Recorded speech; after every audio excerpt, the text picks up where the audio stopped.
رسالت، فیض رضا۔ میرے عزیزو، میرے دوستو، میں آپ کو بتاؤں کہ حضور مفتی اعظم عالم اسلام رحمت اللہ تعالی علیہ کی شخصیت اصل میں حق و باطل کے درمیان، جھوٹ اور سچ کے درمیان معیار تھی۔ آپ کی صورت کو دیکھ کر حق کی صورت کا پتہ چلتا تھا، آپ کی سیرت کو دیکھ کر حق و صداقت کی سیرت اور حق و صداقت کا کردار سامنے آ جایا کرتا تھا۔ بریلی شریف میں کیا کچھ ہوتا رہا ہے میرے عزیزوں، میرے دوستو، یہ ایک بڑی لمبی داستان ہے۔ میں آپ سے یہ عرض کروں کہ میں نے یہ دیکھا کہ حضرت کے آستانے میں اور حضرت کی خدمت میں جتنے علماء اور مشائخ آتے، سارے جہان سے اور سارے عالم سے اور ہندوستان، پاکستان، ہر جگہ کے لوگ آتے۔ میرے عزیزوں، میرے دوستو، میں اس زمانے میں یہ دیکھتا تھا اور میں حیران ہوتا تھا کہ آپ کی مجلس میں جو مرید ہونے کے لیے لوگ آیا کرتے تھے، تو مرید ہونے والوں میں عوام کی تعداد، میرے عزیزوں، میرے دوستو، اگر 100 ہوتی تو علماء 500 ہوتے، سارے عالم۔ کوئی عالم ہندوستان پاکستان کا ایسا نہیں کہ جو حضور مفتی اعظم عالم اسلام رحمت اللہ تعالی علیہ کے فیضان سے مستفید نہ ہوا ہو۔ ہر عالم کو اس کی حیثیت کے مطابق فیض ملا، اور میرے عزیزوں، میرے دوستو، فیض مل رہا ہے، اور خدا سے دعا کرو کہ قیامت تک یہ فیض کا دریا جاری رہے۔ حضور مفتی اعظم رحمت اللہ تعالی علیہ بریلی سے باہر جب کسی کو تڑپ پیدا ہوتی کہ وہ اعلی حضرت کی زیارت کرے، اور اعلی حضرت کیسے تھے، اعلی حضرت کی صورت کیسی تھی، اعلی حضرت کی رفتار اور اعلی حضرت کے گفتار کا عالم کیا تھا، امام اہل سنت کی سیرت و صورت کو دیکھنے والا جب مضطرب ہوتا تو وہ بریلی شریف آ جاتا۔ حضور مفتی اعظم عالم اسلام مولانا شاہ مصطفیٰ رضا خان رحمت اللہ تعالی علیہ کی خدمت میں حاضر ہوتا۔ حضور مفتی اعظم کی صورت کو دیکھتا تو اعلی حضرت کی صورت یاد آ جاتی، آپ کی سیرت کو دیکھتا تو اعلی حضرت کی سیرت یاد آ جاتی۔ آپ اپنے والد کی طرح تھے، صورت بھی اعلی حضرت کی صورت سے ملتی تھی، آپ کے چلنے کا انداز بھی ایسے ہی تھا جیسے اعلی حضرت چلا کرتے تھے، گفتگو بھی اسی انداز سے کیا کرتے تھے۔ میرے عزیزوں، میرے دوستو، میں نے آنکھوں سے دیکھا ہے کہ ایسی ایسی مجلسیں کہ جن میں علماء سینکڑوں کی تعداد میں ہوتے، بڑے سے بڑے، بڑا سے بڑا عالم اور بڑا سے بڑا شیخ بھی وہاں موجود ہوتا۔ جب حضرت وہاں تشریف لے جاتے تو ایسا معلوم ہوتا کہ پوری مجلس کی جان مجلس میں آ گئی، سارے علماء، سارے مشائخ کھڑے ہو جاتے، ہر سلسلے کے، سلسلے عالیہ، قادریہ، نقشبندیہ، چشتیہ، صابریہ، شاذلیہ، جتنے سلاسل ہیں، سارے سلاسل کے علماء اور مشائخ حضرت کا احترام کرتے، کیونکہ انہیں معلوم تھا کہ حضرت اس دور میں حق کی تلوار ہیں اور باطل کے لیے بھی آپ تلوار ہیں۔ اللہ اکبر! حق و باطل کے درمیان آپ کی ذات فیصل ہے، آپ کی ذات نمایاں ہے۔ یہی وجہ ہے میرے عزیزوں، میرے دوستو، کہ حضرت کے سامنے بات کرتے ہوئے بڑا سے بڑا عالم سوچتا کہ اس کو کیا بات کرنی چاہیے، کیونکہ اگر کوئی بات شریعت کے خلاف اگر ہو گئی اور زبان سے نکلی تو پھر میرے عزیزوں، میرے دوستو، خیر نہیں۔ حضرت فوراً فرماتے کہ توبہ کرو۔ چنانچہ میں لائل پور فیصل آباد سے میرے پڑھنے کا غالباً آخری سال تھا، میں وہاں سے بریلی شریف آیا، حضرت نے فرمایا مجھے کہ تم تقریر کرو۔ میرے عزیزوں میرے دوستو، اس سے پہلے ہوتا یہی رہا ہے بریلی شریف میں کہ نماز پڑھانے کی سعادت بھی مجھے حاصل ہوئی، میں بچپن سے نماز پڑھا رہا ہوں، اور میرے عزیزوں میرے دوستو یہ نماز پڑھانے والی جو بات ہے یہ بھی بزرگوں کا کرم ہے۔ حضور مفتی اعظم رحمۃ اللہ تعالی علیہ نے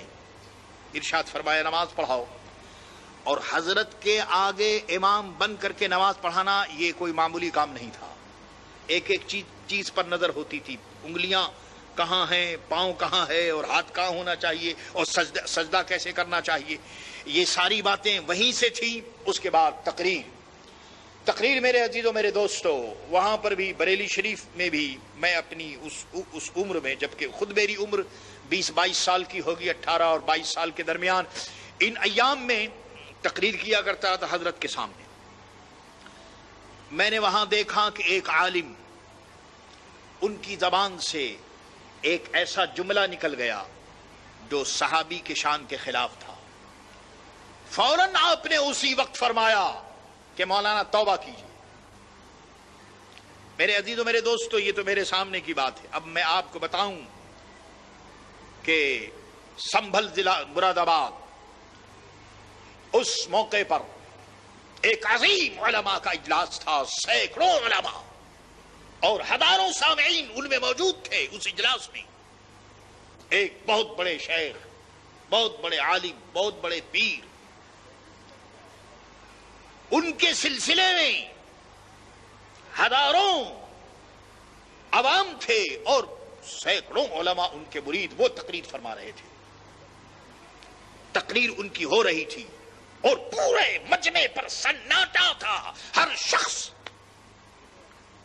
حضرت کی تقریر سن رہا تھا، اور حضور مفتی اعظم بھی وہاں بیٹھے ہوئے تھے۔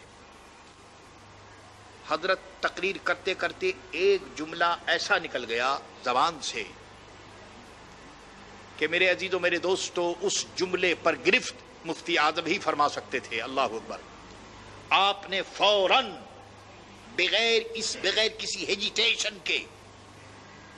جبکہ وہ خود بہت بڑے عالم اور بہت بڑے شیخ، فوراً فرمایا کہ حضرت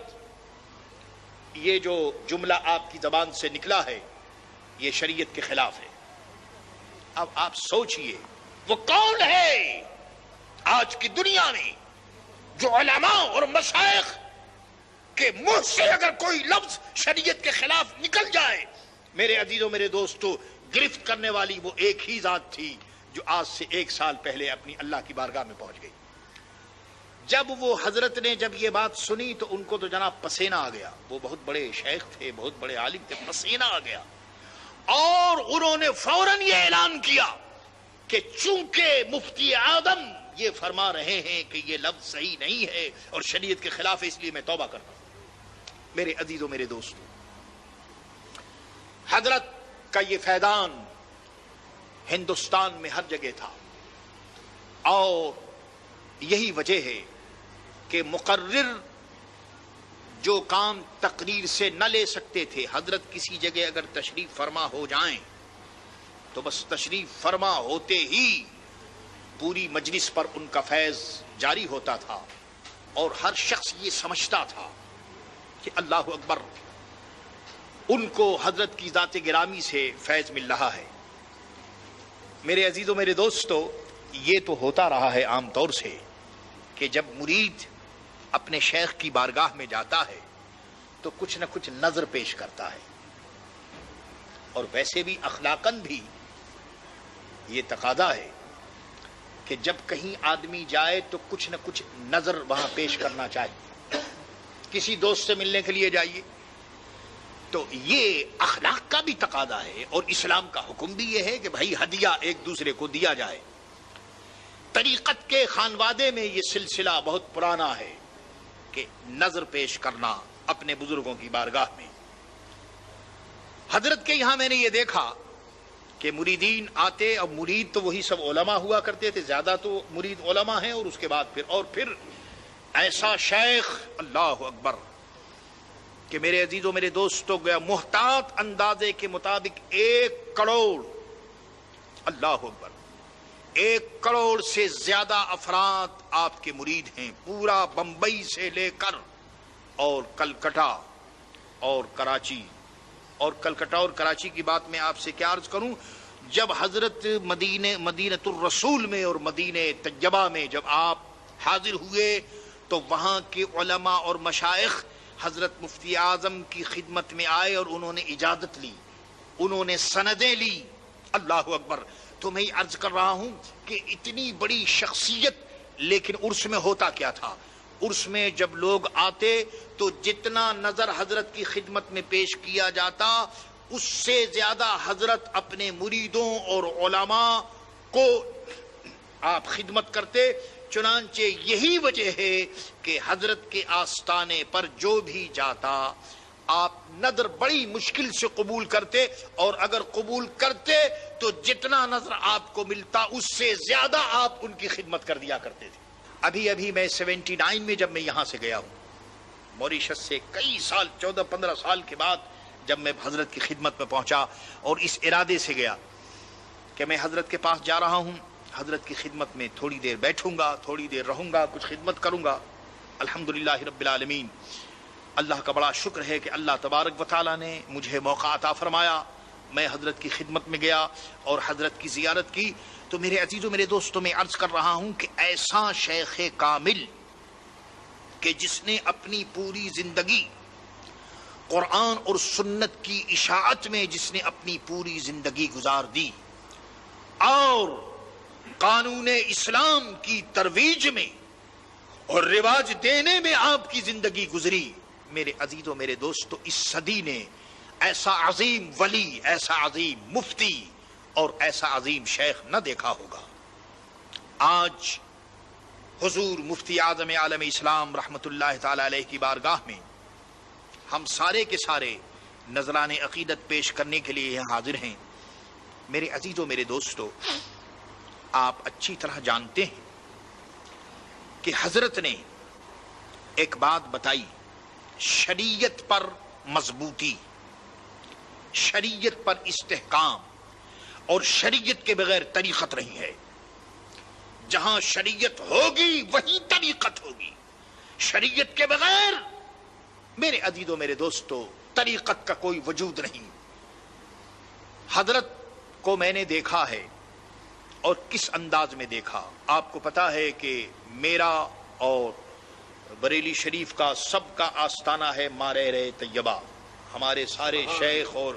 پیران طریقت سب مارہر طیبہ میں جلوہ فرما، حضرت سیدی آل رسول، حضرت ابو الحسین احمد نوری، حضرت ابو البرکات، حضرت سید جلیل، یہ حضرت عشقی، سارے کے سارے یہ جو شجرے میں دین و دنیا کے مجھے برکات دے، برکات سے عشق حق دے، عشق انتما کے واسطے، تو یہ حضرت